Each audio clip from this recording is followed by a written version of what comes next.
Loïc, comment ça va? Je vais très bien, et toi Thomas? Écoute, je suis très content de te recevoir aujourd'hui dans le break. Loïc Dayer, jeune bourgmestre de Fleurus, puisque avant de démarrer, je me suis rendu compte que tu étais beaucoup plus jeune que moi. Pas trop, pas trop. Ami, on peut le dire, depuis peu de temps finalement, parce qu'en fait on se connaît, en préparant l'émission, je me suis dit en fait on se connaît quand même depuis un paquet d'années. Je pense qu'on s'est rencontrés au Centre régional pour l'intégration de Charleroi. On était tous les deux dans le conseil d'administration. Et puis voilà, on se connaissait de vue et on s'est rapprochés grâce à des amis qu'on a en commun. Exact. Lors d'un nouvel an passé ensemble. Pour la petite histoire, et je le dis, je suis vraiment... Quand on m'a dit, ouais, Loïc vient, me dit, oh, c'est un politicien, on va devoir parler politique pendant le nouvel an. Moi, j'ai pas envie de parler politique pendant mon nouvel an. Et finalement, c'est pas un coup de foot, mais c'est quasi un coup de foot. Je t'avoue que je ne me souviens pas de ce qu'on a discuté au Nouvel An, mais je te fais confiance. Alors, si je devais te présenter, donc jeune bourgmestre, après on fera un peu ton histoire, ton parcours. Je me disais que sur un terrain de football, tu es un peu un technicien, tu es un peu tu connais très bien tes dossiers, tu es le gars qui prépare ses matchs, qui prépare ses trucs. C'est un peu moi le ressenti que j'ai quand je fais des réunions avec toi et sur différents dossiers. Est-ce que c'est une présentation qui te convient? Bah oui, je crois que j'essaye surtout de pouvoir maîtriser un peu les sujets dont je vais parler. Donc c'est plus une manière de me rassurer moi finalement, de me dire je sais de quoi je vais parler, je maîtrise le dossier, plutôt que d'essayer d'improviser. Donc ça c'est assez proche de la réalité.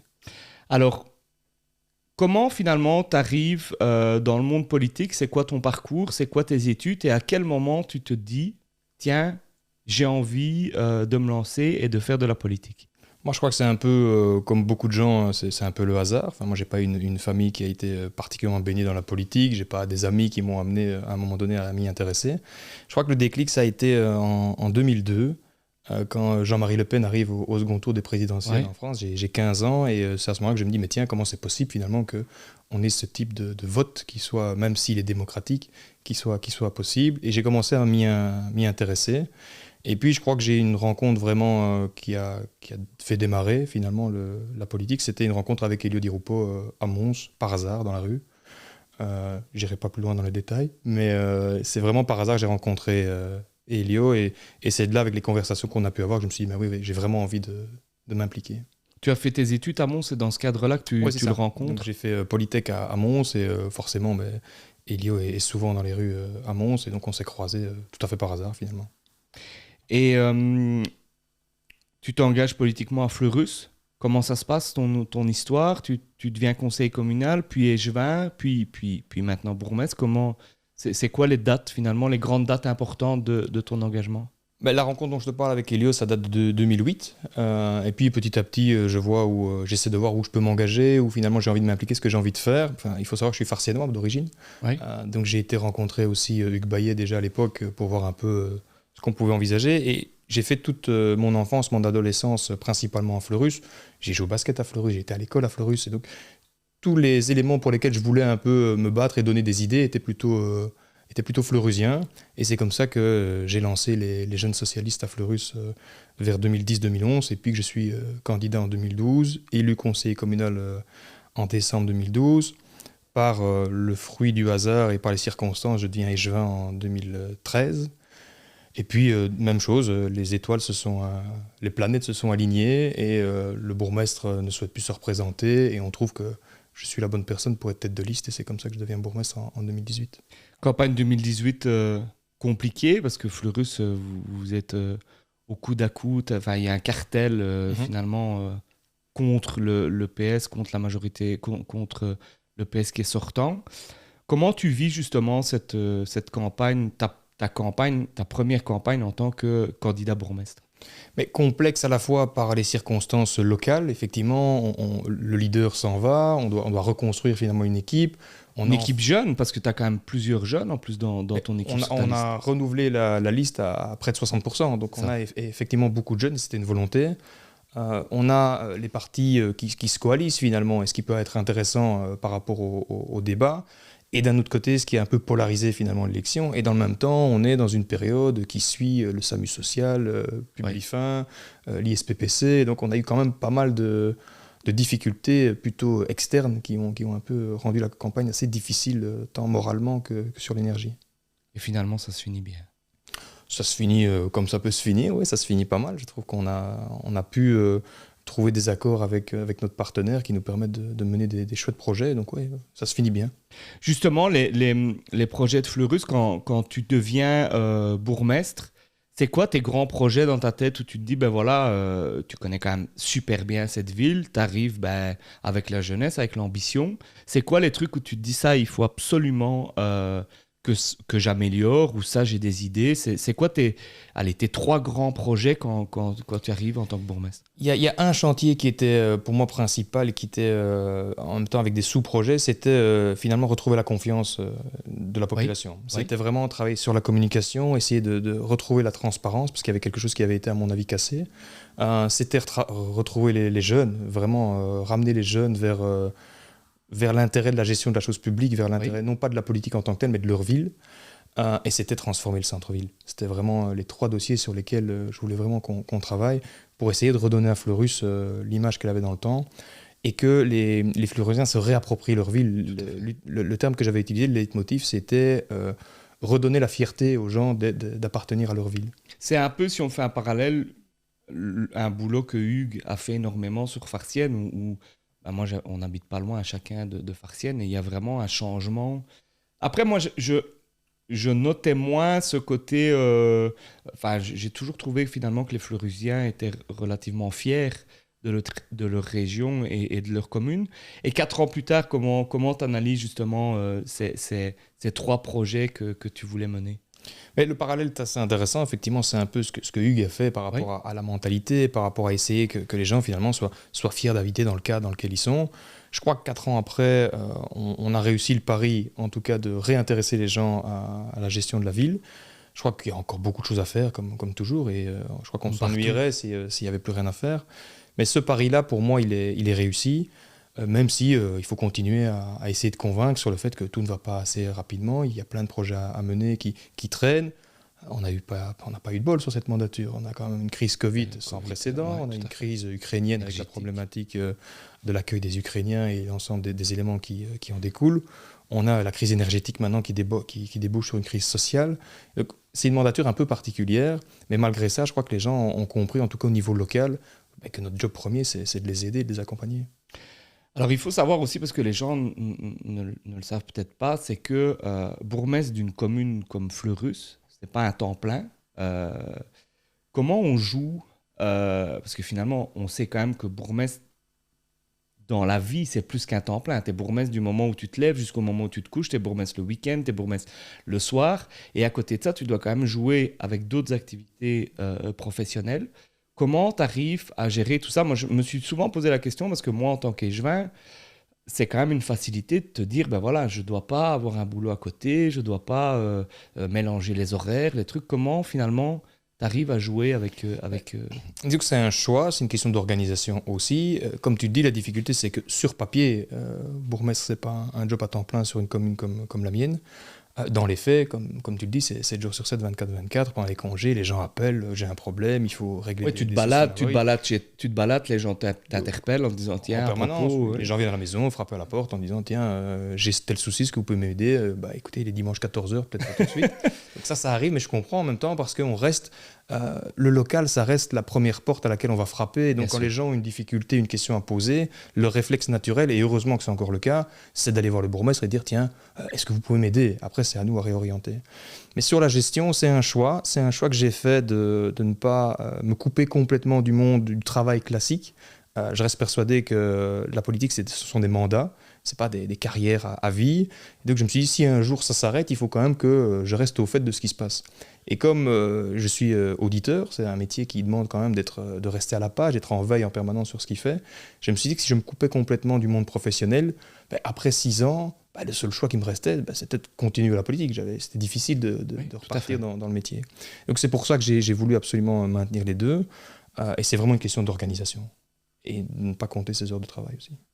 Oui, non, tu as raison, en fait, parce que c'est une des questions que moi, je me pose parfois en se disant, mais justement, en fait, la facilité, entre guillemets, d'être échevin à temps plein, ben, moi, je m'impose aussi de rester au contact avec mes anciens boulots en me disant, ben, parce que si demain tout s'arrête, et comme tu dis que tu as fait pendant 6 ans une espèce de pause où Ouais. tu t'intéresses à rien d'autre qu'à ton boulot de politique, mais à côté de ça, la vie de famille, dans tout ça, comment tu gères encore, enfin, c'est pas une difficulté, la vie de famille, on la vit avec grand plaisir, mais tu as ton travail de politique, tu as ton travail d'auditeur, et puis tu as ton travail de mari et de papa, si je peux parler ainsi.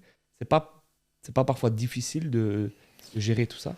Parce que je dis toujours, en fait, nos proches, ils n'ont pas choisi. Ah, on a 2 enfants chacun, on a une femme, ils nous soutiennent, mais ils ne l'ont pas choisi, cette vie-là. Mais je t'avoue que avant de m'engager il y a près de 15 ans maintenant, c'est une discussion que j'avais eue Ouais.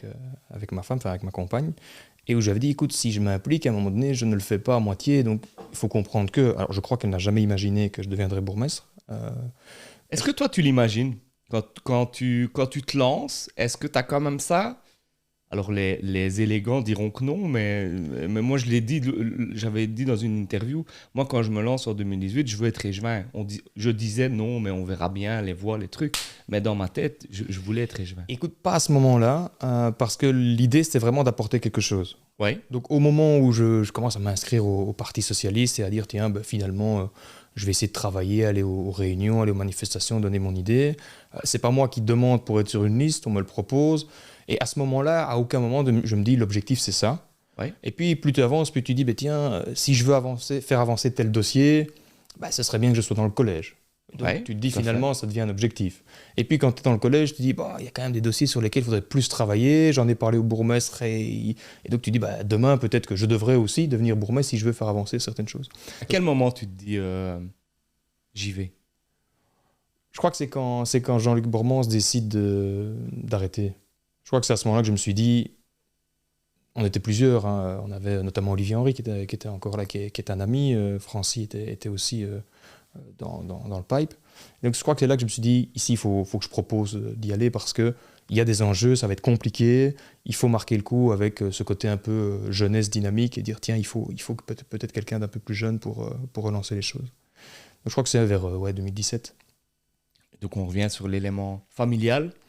Mais je dis toujours, la politique avant est une question de pouvoir et d'argent, c'est une question de temps. Et en fait, ce que tu sacrifies le plus, c'est du temps. Donc il faut faire le choix de se dire, ben, je vais à une réunion du parti, à une réunion avec la police, à une réunion avec un tel ou un tel. Je Oui, reçois ou les un gens. souper, enfin, les réunions, Et c'est ouais. du temps que je ne passe pas avec ma famille. Comme je te disais, on a, je crois, toi et moi, la chance d'avoir des compagnes qui nous comprennent, qui comprennent les choix qu'on a faits. Pour les enfants, c'est toujours un peu plus compliqué. Et je l'ai encore fait ce matin. Je dis à mes enfants, je les conduis à l'école et j'ai dit, écoutez, ce soir, papa n'est pas là, on se voit demain. Ça a l'air assez naturel.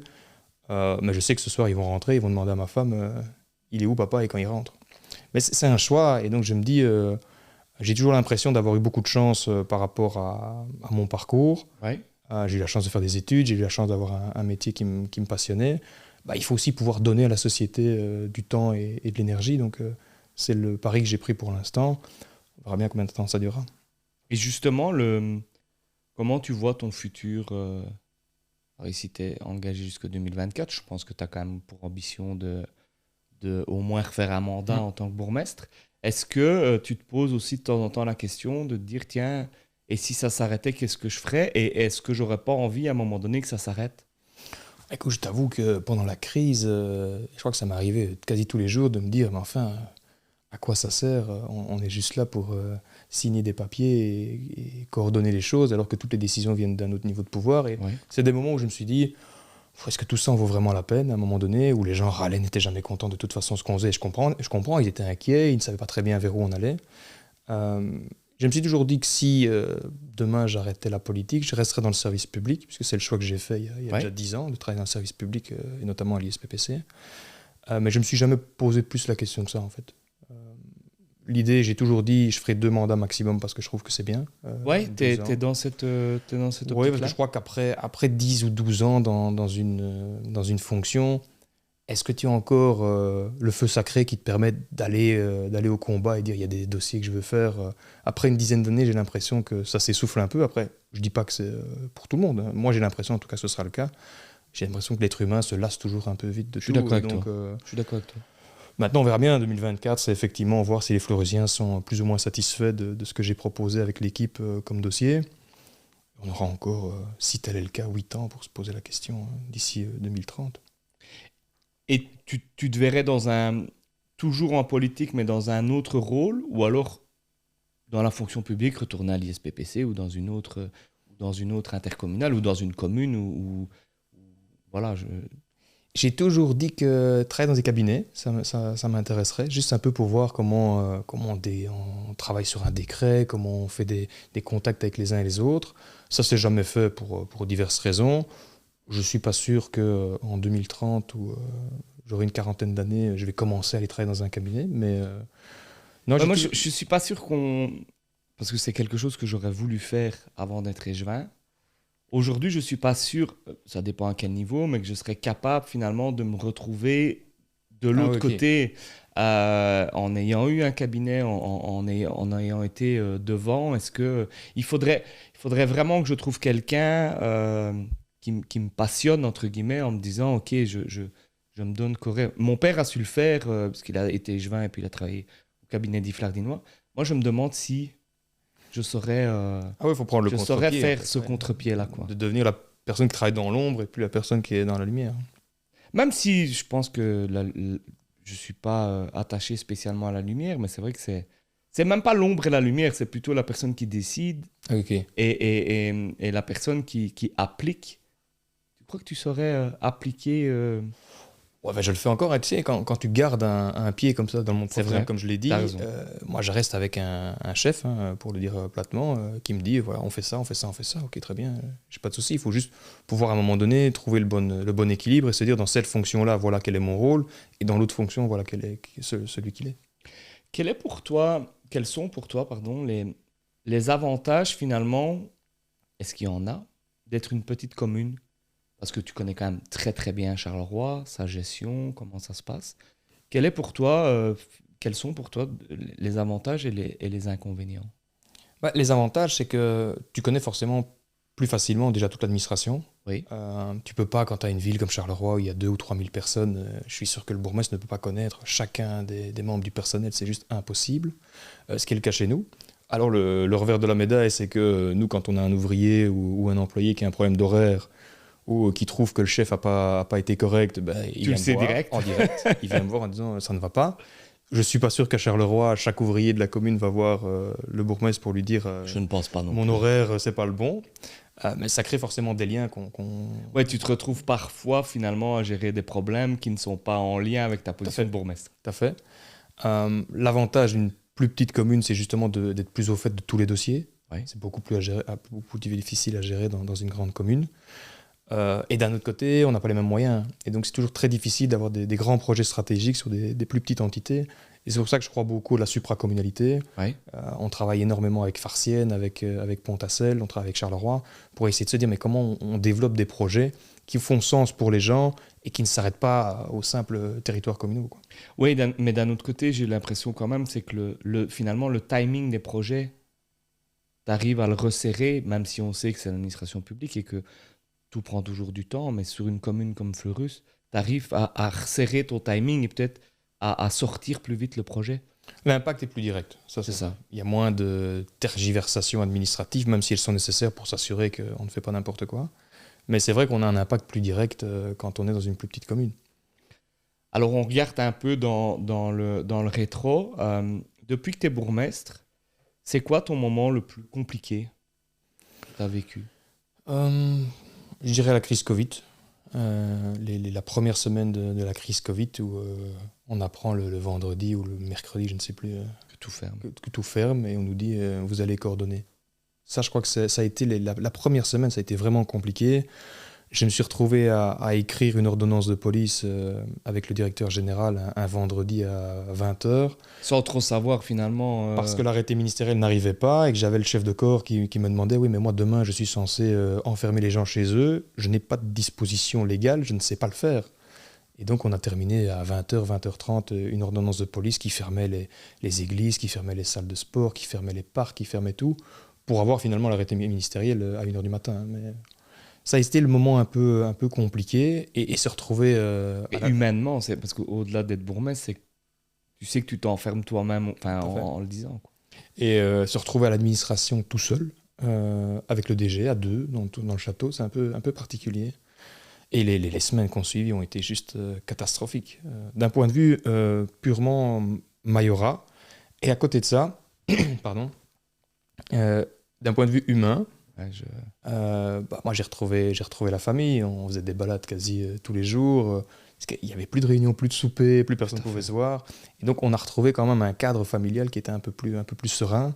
Et donc à la fois ça a été, je crois, les 2-3 mois les plus compliqués d'un point de vue ville.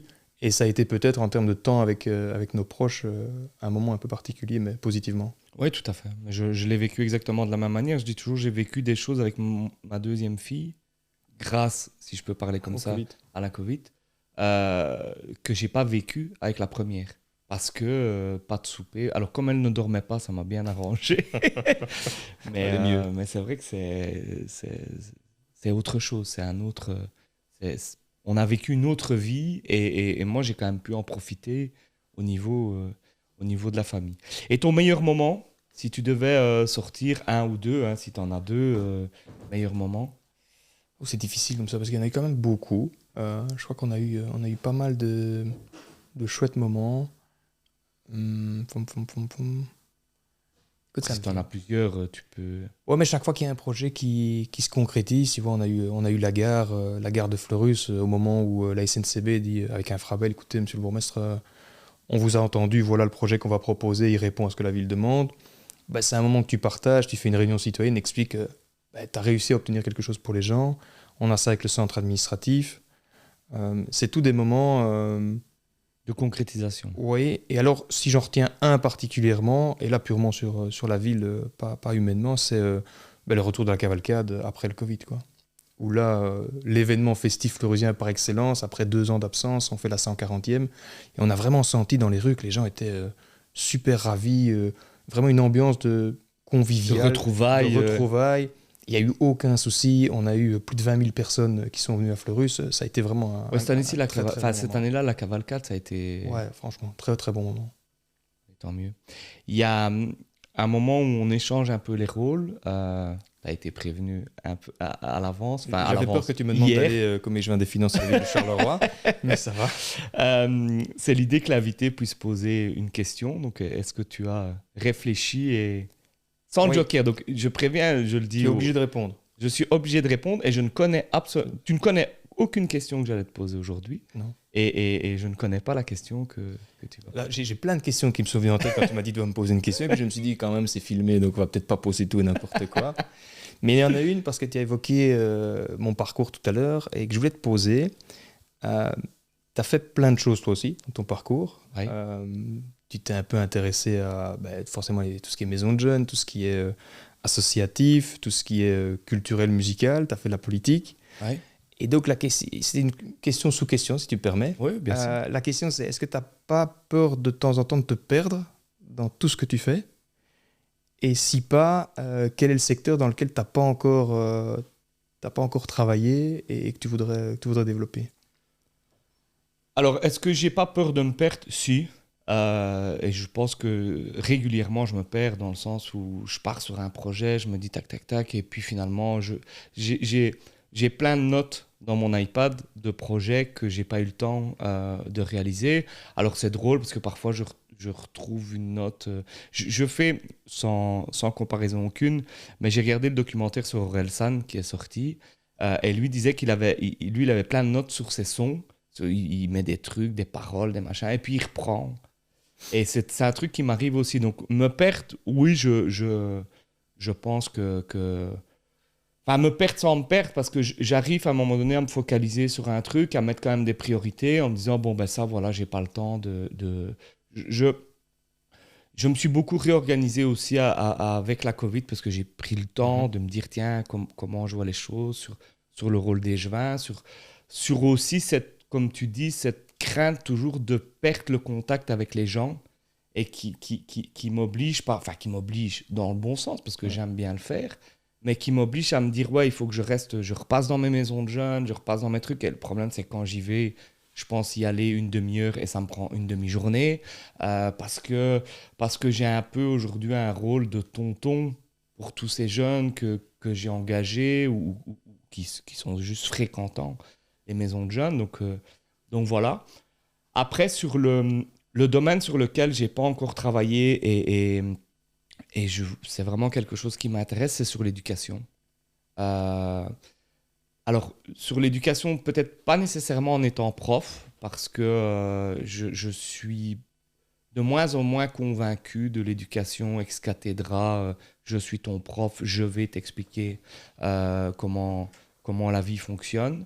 Mais plutôt sur la co-construction d'éducation. J'ai été visiter l'école 42 à Paris avant d'être échevin, et puis des choses comme Molengeek qui sont des formations éducatives. Enfin, je ne sais pas bien comment on peut définir, mais vraiment, et alors sur les nouvelles technologies, je pense que ici, je suis en pleine formation intensive sur le Web3, la blockchain, et trucs comme ça. Et c'est quelque chose, à mon avis, que j'aimerais développer. Après 2024, on verra, mais vraiment, c'est un truc qui m'interpelle sur aujourd'hui. Tiens, pour tous ces jeunes, et je pense que tu étais dans ce cas-là, le système éducatif m'a super bien convenu. J'ai détesté aller à l'école, de la première maternelle à la dernière à l'UNIF, mais j'ai eu la chance que j'ai jamais doublé, j'ai jamais même eu d'examen, donc le truc s'est passé, et j'ai été chercher mon diplôme à l'UNIF, et voilà, et je suis content. Mais je pense qu'il y a plein de gens qui ont du talent et où ce côté-là ne fonctionne pas. L'école ne fonctionne pas parce qu'ils ne sont pas prêts, parce qu'ils ne sont pas si. Et ça, voilà, c'est quelque chose sur lequel j'aimerais vraiment m'y intéresser. Donc, sur la transmission. En fait, je ne m'estime pas que je suis vieux, mais j'arrive à un âge où... On a eu le cas, d'ailleurs, avec Valerio, sur un concert de rap où nous, on a beaucoup travaillé dans le rap. Tu remarqueras que j'ai pas parlé de rap. Non, non, mais non, mais on a beaucoup même travaillé dans les concerts et dans des trucs. Et on s'est retrouvé à un concert avec maintenant, c'est des jeunes de 25 ans qui sont organisateurs et qui nous ont un peu, ouais, comme tonton, en disant, ouais, on est content que vous soyez là, vous avez fait ci, vous avez. Et moi, je l'ai super bien vécu en me disant, ben, si on arrive à transmettre, c'est vraiment sur la transmission. Même plus que sur l'éducation, c'est sur la réflexion sur la transmission. Ok. Voilà Je comprends mieux pourquoi tu as soutenu comme ça l'alternative à Fleurus, la nouvelle maison de jeunes. Non, mais sur les maisons de jeunes, moi, je suis... sur le nom, l'alternative, je trouve que le nom est incroyable parce que c'est vraiment comme ça que je vois les choses. Et sur les maisons de jeunes, parce que les maisons de jeunes sont souvent méconnues et parfois même ont mauvaise réputation. Je me rappelle d'un bourgmestre, je ne citerai pas son nom, qui m'avait dit, ouais, mais moi, je ne vais pas faire de maison de jeunes dans ma commune parce que je n'ai pas de locaux à côté du commissariat. Ah oui, particulier. Et comme c'est des jeunes en difficulté qui vont y aller, et en fait, je me suis dit, mais pas compris. C'est pas du tout ça c'est pas du tout ça le projet. C'est pas une maison de réinsertion, c'est pas une maison d'arrêt, c'est juste des... Et aussi, c'est des endroits où des jeunes qui font l'UNIF rencontrent des jeunes qui font pas d'études, enfin, la diversité, elle est totale sur le genre, sur les idées. Il y a pas de droite, il y a pas de gauche, c'est un truc et sur la transmission. Donc oui, l'alternative, je pense que tu as été très malin de ramener une maison de jeunes. Ah oui, mais l'alternative, c'est pas mon idée, c'est Hugues, c'est le coordinateur qui a une excellente idée, qui propose justement ce que tu dis, hein, finalement. C'est un mode alternatif de transmission, de mise en avant des talents. Donc, c'est exactement ça qu'il propose. Et c'est quoi les... Bon, tu as ce projet, tu m'as lancé sur ce projet de maison de jeunes. Allez, c'est quoi ton projet aujourd'hui dans les cartons où tu te dis, sur les 2 ans qui me restent, ce truc-là, je veux encore le mener à bien? Sur les 2 ans qui te restent avant les élections, oui, il y en a plusieurs. Il t'en restera. Je ne vais pas parler de l'infrastructure parce que ça, c'est un peu bateau, toutes les rénovations énergétiques, etc. Par contre, il y a un point sur lequel je voulais travailler, c'est sur la mobilité. Alors, ça peut aussi paraître bateau, mais ça touche aussi directement les jeunes, je trouve. c'est comment améliorer finalement les modes actifs, le vélo, le transport en commun, parce que de plus en plus ça devient compliqué, et quand on a 16 ou 17 ans, on ne peut pas dire, bah oui, vous pouvez aller en voiture de tel endroit à tel endroit. Donc c'est vraiment de voir comment on peut réussir un transfert modal pour les jeunes, et de leur dire, bah, on va faire tout pour que vous puissiez vous déplacer facilement de la maison de jeunes à un À autre l'école. endroit, à l'école ou ailleurs, hein. La gare va jouer ce rôle-là aussi par rapport à Charleroi, mais vraiment sur la mobilité, il y a un enjeu qui touche directement les jeunes et qui est transversal. Et le sport, on a développé beaucoup la culture sur les 3 dernières années. On a renforcé les moyens, on a fait toute une campagne festive-été où on fait aussi des concerts rap, hip-hop pour intéresser aussi un peu et sortir du cadre habituel. Et sur le sport, on a aussi un travail à faire parce que c'est un vecteur d'intégration et de cohésion qui est important. Alors, l'émission s'appelle Le Break. Et toi, Loïc, c'est quoi ton break idéal? De manière générale ou au quotidien, tu De veux dire manière générale, au quotidien, c'est quoi le moment où, à un moment donné, tu arrives à te déconnecter de cette vie à 100 à l'heure et te dire, ça, c'est le moment où je fais un break?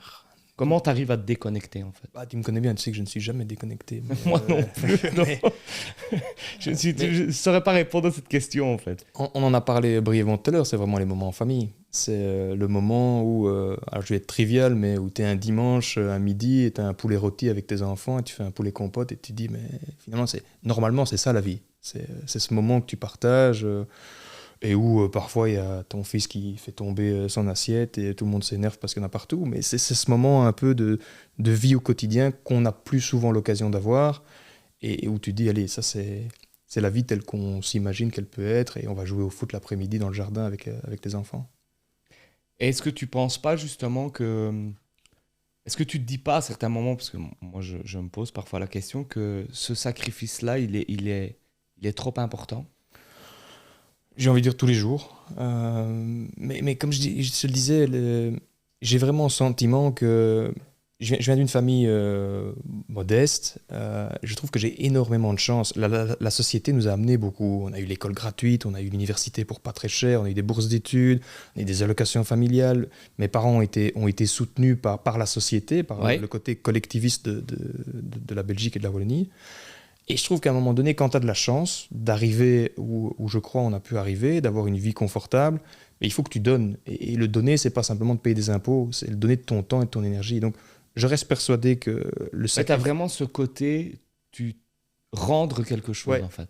je me sens redevable, en fait, C'est fou, c'est de la pas un société. côté que j'avais imaginé dans ton parcours, en fait. Mais c'est vraiment, c'est pas une critique, hein. Non, et donc, oui, le sacrifice qu'on fait par rapport à notre famille, ben, peut-être que dans 10 ans, on se dira, toi et moi, mais pourquoi finalement on a raté la croissance de nos enfants et pourquoi on n'était pas là à tel ou tel moment. Et j'espère d'un autre côté que dans 10 ans, je me dirai, allez, on a quand même contribué un petit peu à ce que la qualité de vie de chacun soit améliorée et que on puisse avoir... Et je suis sûr que tu as ça aussi, hein, en tant qu'échevin, quand tu as quelqu'un qui dit, écoutez, c'est bien ce projet-là, grâce à Oui, vous, bien sûr. ma fille a une place dans une crèche, ou moi, ben, grâce à vous, l'école est rénovée. Je paye mes taxes. Grâce à vous, je Ça, paye mes c'est plus taxes. souvent, mais je crois que c'est pour ça qu'on le fait. Et le jour où on n'a plus ce feu sacré, le jour où vraiment on se dit, ça n'en vaut plus la peine, je crois qu'il faut qu'on arrête. Ça, Parce tu as que raison. Ça, je le soutiens. sinon, on s'accroche à... Sinon, des on choses devient qui sont- politicien de manière à s'accrocher au mandat, au pouvoir. Comme il n'y en a plus maintenant, On ne d'ailleurs. pense à personne, j'allais dire. Pas de nom. On pense absolument à personne en disant ça. Loïc, merci. Est-ce que tu avais un sujet que tu voulais aborder, que je n'ai pas abordé? J'ai essayé de... Bah, je vais pas te lancer parce que je sais que tu es capable de parler de tout et n'importe quoi. Donc, non, c'était très politique, donc j'ai pas de souci avec ça. On n'a pas beaucoup parlé des pompiers, où on se voit régulièrement. à la zone de régulièrement, secours. parce qu'on est à la Ouais. zone de secours. Mais qui est passionnant, qui est compliqué, mais qui est passionnant parce que ça reste une fonction essentielle dans notre société, de s'assurer finalement qu'on est là au secours des gens. Mais c'est aussi, tu as évoqué tout à l'heure la problématique des agendas et du timing.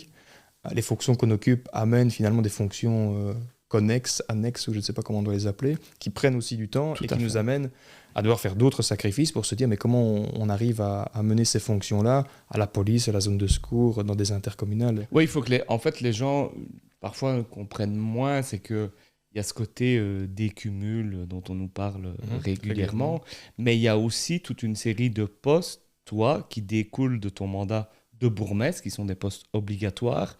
Et justement, tu dois gérer la police, tu dois gérer les pompiers, enfin, en tant que bourgmestre. Ça aussi, parfois, les gens ont du mal à se représenter. C'est quoi finalement une vie de bourgmestre?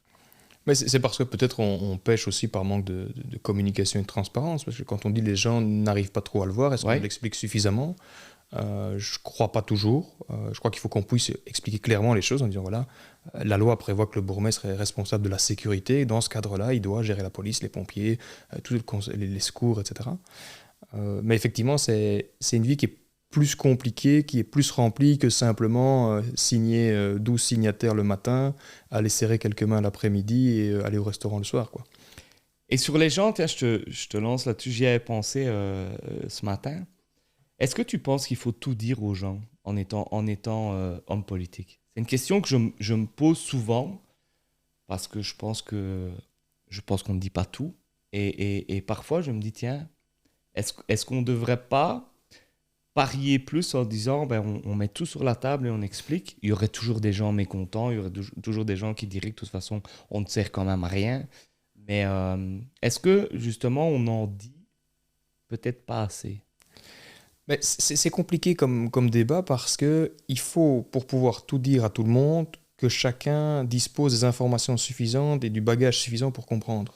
C'est vrai. Et parfois, on a vu ça avec certains référendums dans d'autres pays, quand on dit est-ce que vous êtes pour ou contre ça, et on dit vous avez toutes les informations, mais c'est super technique parfois. Et donc, je reste persuadé qu'il faut trouver le bon curseur. Est-ce que c'est pas aussi parfois une excuse je le prends aussi pour moi en disant ben ça, on va pas l'expliquer parce que c'est trop compliqué. Est-ce qu'on ne parie pas assez justement sur le fait de dire les gens doivent le comprendre? Ouais, j'ai pas de réponse toute faite. J'ai dit toujours, faut pas confondre transparence et voyeurisme. Je suis d'accord. Être transparent, c'est une chose. Dire aux gens, regardez, voilà, tout ça, c'est toutes les informations que j'ai. Je crains que ce soit noyer les personnes d'informations. Et donc, je crois qu'il faut qu'on puisse quand même, malgré tout, faire le tri en disant, ça, c'est important et vous devez absolument le comprendre. Mais on reste quand même dans un pays chez nous où la transparence, elle est quand même fort, fort avancée, hein. Toutes les décisions sont publiques. On peut trouver sur Google toutes les informations sur les rémunérations, sur les décisions, sur les explications. Mais pour moi, ça, par exemple, alors, je sais que je vais pas me faire des copains, mais je pense que ça, c'est du voyeurisme. Je pense qu'à un moment donné, le côté, quand tu deviens homme politique, tu dois déclarer tes revenus. Enfin, tu dois quasi déclarer... tu dois déclarer ton patrimoine, tes revenus, tes trucs. Je pense que mon banquier, je lui demande pas, mon notaire, je lui demande pas. Pour moi, justement, il y a un problème en fait dans la transparence, c'est que on vise la transparence, mais la transparence, on n'explique pas aux gens ce qu'on fait. On explique juste ce qu'on a le droit et machin, et tel mandat rapporte autant. Alors, moi, je suis pas contre de le dire, j'ai rien à cacher. Mais ouais, il y a parfois, je trouve, un côté où on va trop loin. On va devoir bientôt, si on continue, dire combien gagnent nos femmes, nos enfants, nos parents, nos trucs. Moi, la déclaration de patrimoine, de devoir dire et de dire que Willy Boursu, parce que je sais que c'était sorti dans la presse, il a une baraque qui coûte je ne sais plus combien. Qu'est-ce que ça peut faire, en fait? Ça ne fait pas avancer le débat. Et pour moi, ça ne le définit pas. Mais c'est parce qu'on a réduit effectivement la fonction politique à une question de rémunération. Tout à fait. Et donc, on ne peut pas aller à l'encontre de ce débat-là. Il faut être clair là-dessus. C'est de l'argent public et donc les gens ont le droit de savoir combien bien sûr. Une personnalité politique mais l'argent gagne. public, c'est une chose. Mais l'argent que tu as hérité, que tu as gagné, ça, c'est pas de l'argent public, en fait. Mais c'est un peu le problème du cumul dont tu parlais tout à l'heure. Pour aller sur Cumuléo de temps en temps, à un moment donné, dans les mandats qui étaient les miens, on disait ouais, mais il a 14 mandats, je crois. Et j'avais les mandats obligatoires police-pompiers. Non rémunérés. Ouais, membre d'une association, membre du centre culturel non rémunéré. Et alors j'avais un mandat, c'était ma fonction, mon job, qui était considéré comme un mandat. Donc là aussi, quand on parle de transparence, je suis d'accord avec toi sur le fait qu'il ne faut pas toujours essayer de voir le mal partout. Mais je crois que c'est vraiment une question de curseur. Il y a des dossiers sur lesquels on ne peut pas tout dire simplement parce que ça n'a pas énormément d'intérêt pour les gens de voir, tiens, quel est le détail du détail du détail. Mais je reste persuadé, chez nous on le fait, on publie un peu tout sur les réseaux sociaux, sur Internet, en disant si vous avez des questions, n'hésitez pas. Mais il faut solliciter l'intérêt aussi, et pas simplement donner les informations à la population sans pour autant leur dire voilà comment vous pouvez le comprendre, si vous avez des questions, on est là pour y répondre. Comment, justement, tu analyses tout ce rapport qu'on a aujourd'hui avec les réseaux sociaux. Toi, tu es finalement très discret sur les réseaux. Tu es quand même, pour un bourgmestre et pour un politique, je fais un parallèle par rapport à moi ou par rapport à d'autres collègues, tu es quand même quelqu'un de relativement discret. Tu mets très peu de choses. Tu as fait finalement un choix tout à fait différent du mien et qui a l'air de fonctionner. J'essaye surtout de répondre beaucoup aux questions qui sont posées sur les réseaux sociaux. Après, tu te mets très peu en avant toi en fait. Mais c'est parce que c'est pas mon, j'aime pas trop en fait. Donc j'essaye vraiment qu'on mette en avant les projets, qu'on mette en avant les réalisations des équipes, qu'on fasse vraiment le focus sur ce qui importe finalement. Parce que tu ailles ou pas couper un ruban, ce qui compte c'est que le bâtiment il va servir à la population. C'est pas que tu aies coupé le ruban, même si ça reste fondamental pour le côté politique et dire bah, regardez on travaille quand même pour vous. J'ai vraiment fait le choix au niveau des réseaux sociaux de mettre ce qui me semblait important, de répondre aux personnes, de leur rappeler que les réseaux sociaux, ce n'est pas un canal de communication officiel. Et donc, les 25, 30, 40 messengers que j'ai par jour en me demandant « Tiens, j'ai rentré un permis d'urbanisme, est-ce que vous pouvez me dire où ça en est ?» Ce n'est pas normalement comme ça que ça fonctionne, et donc les renvoyer vers les services. Mais ça reste un outil qui, à mon sens, a été dévoyé de sa fonction première, qui était de rapprocher les gens, et j'ai l'impression que finalement, ça les divise plus qu'autre chose, mais qui reste important pour pas mal de personnes. La crise Covid nous a montré, tout ce qui est réseaux sociaux a quand même aidé une partie de la population à rester, c'est le cas de dire, connectée à d'autres. Tout ce qu'on a pu faire avec Skype, par exemple dans les maisons de repos, où on a créé des espaces où les personnes en maison de repos pouvaient communiquer avec leur famille via Skype. Donc, je reste persuadé que c'est un outil important, mais comme tous les outils qui sont mis à notre disposition, c'est la manière dont on l'utilise qui pose problème. Et c'est devenu une sorte d'exutoire naturel pour pas mal de gens qui parfois ont des difficultés et qui les expriment là plutôt que de les exprimer dans un cadre qui est un peu plus... Tu dois je dis ça, je rigole parce que je l'ai fait il y a 2 jours, tu dois recadrer parfois sur les réseaux. Moi, j'ai décidé maintenant, avant je ne le faisais pas, mais maintenant je recadre en disant ça vous n'avez pas à me dire, ou parfois en privé et parfois même sur des posts publics. Parce que j'imagine que tu es quand même souvent interpellé, comme tu dis. Moi, à un moment donné, le dimanche à 22h, je réponds est-ce que vous avez vu l'heure quoi? Non, j'essaie de rester factuel en fait. Quand je vois le bourgmestre a fait n'importe quoi, il y a ça qui se passe, je réponds simplement sachez que c'est ça qui se passe, pas autre chose. Et je ne réponds pas au côté ad hominem qui, à mon sens, n'apporte rien. Parce que si tu commences à répondre là-dessus, il y a toujours un autre argument derrière. Donc tu ne t'en sors pas. Ça m'est déjà arrivé de passer 2 heures où bien je sûr. me fais même un peu disputer par ma femme qui me dit mais enfin, qu'est-ce que tu fais? Il est minuit. Je réponds aux gens. Donc ça, c'est un peu le problème. Mais ça reste un outil qu'on doit absolument garder dans les connexions qu'on a avec les gens. C'est un outil indispensable, à mon sens, au niveau du politique. Mais tu arrives à le gérer autrement. Moi, je pense que j'y suis peut-être de trop, donc je suis addict à tout ça. Donc, je suis pas assez, hein. Mais non, mais je suis plutôt admiratif devant. Mais on avait une discussion à un moment donné où, je sais plus, dans une inauguration ou quoi, je t'avais dit, viens, on fait une photo et tout. Tu me dis, non, mais moi, j'ai pas trop envie de me mettre en photo. Pas que tu voulais pas te mettre avec moi, mais je veux dire... En fait, c'était ça. C'était ça. En fait, la réalité, je viens de comprendre. 3 ans plus tard que c'était... C'était juste pour toi. Non, mais c'est vrai qu'après, quand tu regardes tes réseaux, t'es pas dans un truc... le bourgmestre est là-bas, le bourgmestre a fait ça. Mais je trouve que c'est important pour des personnes qui ont besoin de visibilité et qui veulent se lancer, qui veulent montrer effectivement qu'ils sont présents. C'est vraiment important. Mais à partir du moment où tu deviens, et je viens au bourgmestre, tu as une sorte de visibilité naturelle qui fait que on sait le travail que tu as fait. Donc, est-ce que ça vaut la peine de dire aux gens, regardez, il était là, il était là, il était là? Après, c'est le choix de chacun. Moi, je critique pas. Je préfère rester là parce que au moins, ça m'évite parfois de faire des erreurs. Donc, voilà. Allez, Loïc, merci beaucoup. En tout cas, merci d'avoir accepté l'invitation en tant que voisin. Merci beaucoup. Le Grus-Ransart, c'est quand même... c'est fort proche, hein, Fleurus. Il n'est jamais trop tard pour bien faire. Hein. Tu as 5 km, donc n'hésite pas. Allez, merci beaucoup. Merci à toi. On se retrouve dans 2 semaines avec un nouvel invité. Merci de nous avoir suivis. N'hésitez pas à liker, partager sur les différents réseaux. C'est vrai que c'est comme ça qu'on fait monter l'algorithme et c'est comme ça qu'on essaye de faire grandir l'émission. Merci à vous. Merci Loïc. Merci. À bientôt. À bientôt.